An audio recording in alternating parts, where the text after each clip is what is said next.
ये क्या बेवकूफों की तरह बिहेव कर रही हो? इतना घमंड अच्छा नहीं है मेघा। मैंने कहा ना कि भूल हो गई, गलती होगी मुझसे। लेकिन मैं गलती से भी आप पर दोबारा विश्वास नहीं करूंगी।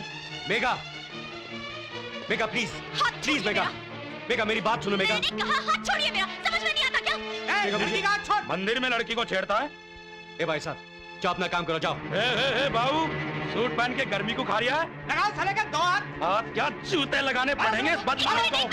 एक मिनट भाई साहब, एक मिनट। ये हमारा आपसी मामला है, प्लीज हमें अकेला छोड़ दीजिए। लो भाई, ये तो इनका आपसी मामला है। आपसी मामला है तो पहले बताना था ना।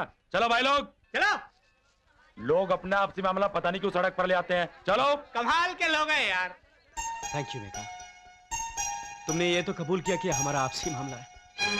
ये सब मैंने आपके लिए नहीं किया है, ये तो इसलिए कहना पड़ा कि अगर विश्वनाथ जी को पता चला कि उनके बेटे को मंदिर में जूतों से पीटा गया तो उस भले आदमी को शर्म से सर ना झुकाना पड़े।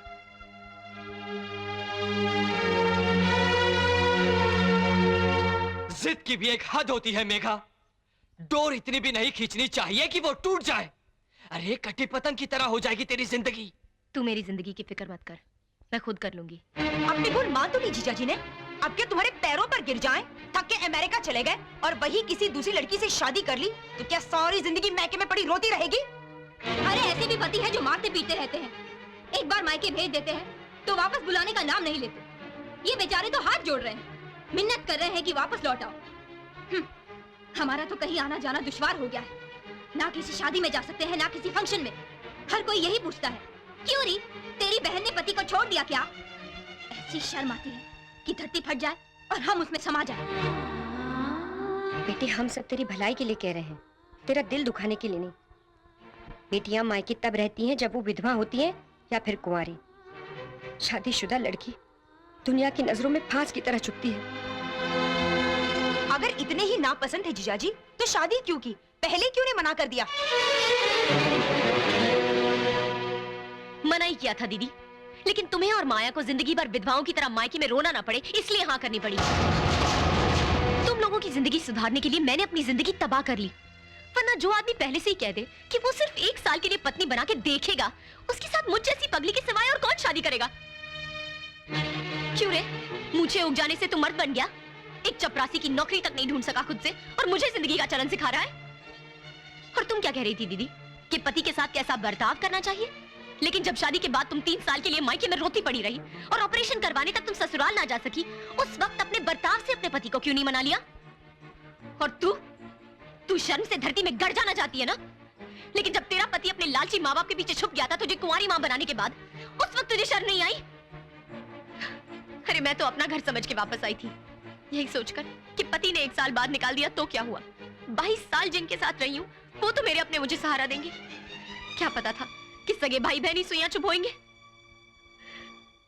और मेरी माँ, वो भी उनका साथ देगी।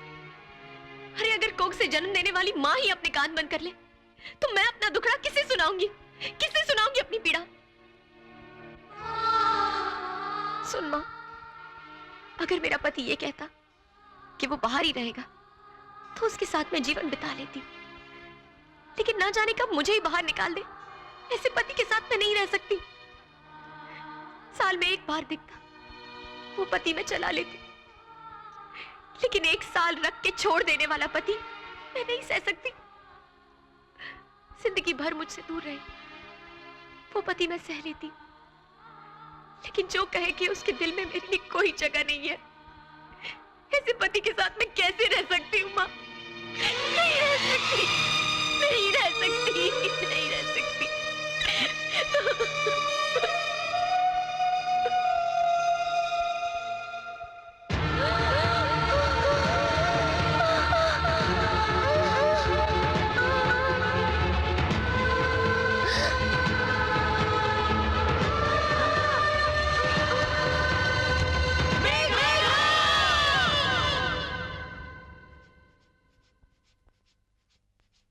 कैसी माँ हूं मैं उसका दुख समझ ही नहीं पाई।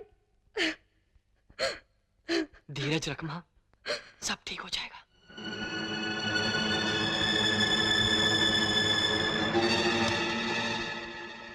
कांग्रेचुलेशंस, आपकी बेटी माँ बनने वाली है।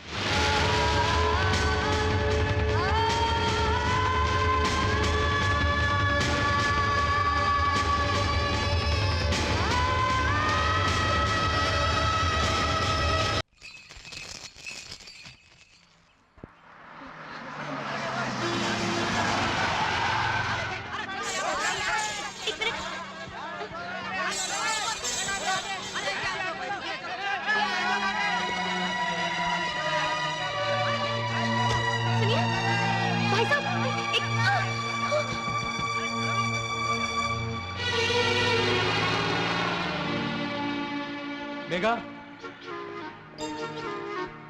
मेघा मैं ऑफिस जा रहा हूँ, आओ तुम्हें छोड़ देता हूँ। No thanks. देखो ऐसी हालत में तुम्हारा बस में सफर करना ठीक नहीं होगा।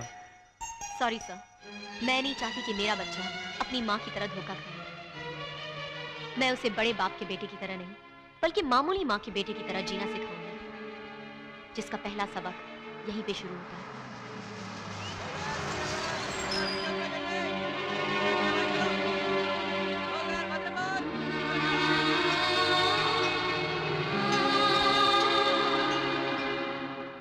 ऐसे मौकों पे उदास नहीं रहती, खाना वक्त पर खा लेना।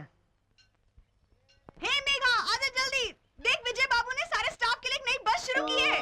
आराम से जाएंगे। Come on come on. आइए मैडम आइए। आज के बाद ना तो आप डीटीसी बस की लाइन में खड़ी होंगी, ना उसमें बैठेंगी और ना ही उसमें चढ़ेंगी। आप चढ़ेंगी तो इसी बस में चढ़ेंगी।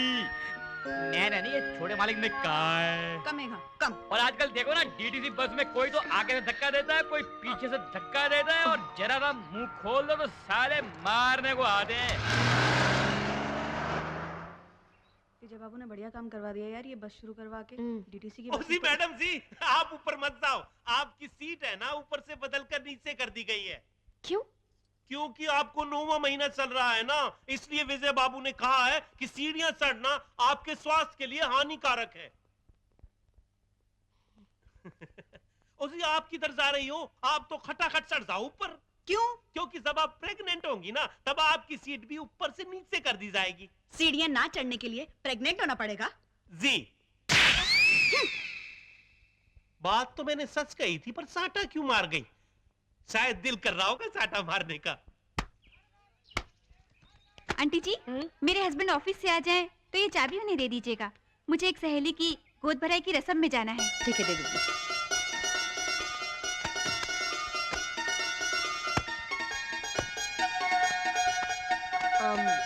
माँ, तुमने मेरी गोद भराई तो की नहीं।